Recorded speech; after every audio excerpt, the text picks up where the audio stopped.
ലഹരിക്കേസിൽ ഷൈൻ ടോം ചാക്കോയ്ക്ക് മേൽ കുരുക്കുമുറുകുന്നു. ഷൈന് സ്ഥിരമായി ലഹരി എത്തിച്ചിരുന്നവരെ കേന്ദ്രീകരിച്ചും അന്വേഷണം.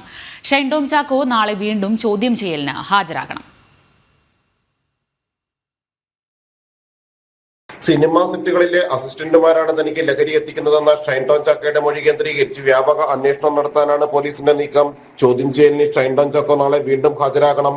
രണ്ടാം ദിവസത്തെ ചോദ്യം ചെയ്യലിൽ പ്രധാനമായും ലഹരി ഇടനിലക്കാരൻ സജീറുമായുള്ള സാമ്പത്തിക ഇടപാടുകൾ നടത്തിയതിലടക്കം പോലീസ് ഷൈനിൽ നിന്നും വ്യക്തത തേടും. സുഹൃത്തും കൂട്ടുപ്രതിയുമായ അഹമ്മദ് മുർഷാദിന് 20,000 രൂപ ഇക്കഴിഞ്ഞ 16-ന് ഷൈൻ കൈമാറിയിരുന്നു. വേദാന്ത ഹോട്ടലിൽ നിന്നും ഷൈൻ രക്ഷപ്പെട്ടോടിയ ദിവസം തന്നെയായിരുന്നു പണം കൈമാറിയത്. ഹോട്ടൽ മുറിയിൽ ലഹരി ഉപയോഗം നടന്നുവെന്ന് പോലീസ് കണ്ടെത്തിയിട്ടുണ്ട്. ഷൈനിന് ലഹരി എത്തിച്ചവർ, ഷൈന്റെ സാമ്പത്തിക ക്രയവിക്രയങ്ങൾ, ബന്ധങ്ങൾ ഇവയടക്കം പോലീസ് പരിശോധിക്കും.